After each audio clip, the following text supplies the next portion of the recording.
we are still on the Coinmarketcap, and we shall be looking at community. All right, when you come here, you see community, and under community we have feeds, articles, notification profile, or more. All right, so what is basically important here is for us to look at article. When you're under communities, you want to see some of the updates that are happening in the world and how the crypto communities are behaving with some of the happenings globally. So it's very important for you to click on the articles and read some of these articles to know some of the updates that are happening in the crypto world. All right, it can be NFTs, it can be metaverse, what have you. So these are just updates, and still under that you have feeds like people tweeting, people giving their views about a particular project. You can have this. These are all feeds that are coming on board, and it's very important that on Coinmarketcap you should be reading some of these feeds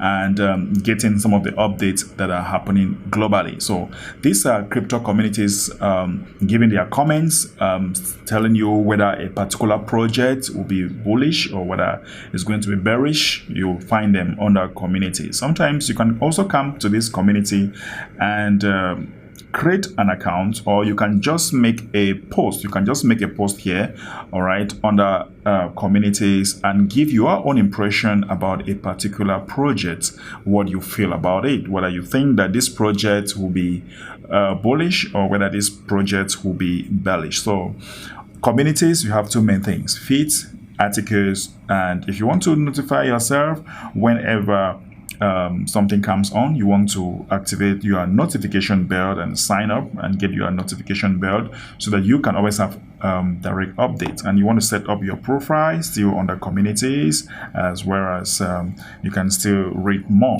All right, so guys, that is it on CoinMarketCap as far as communities are concerned.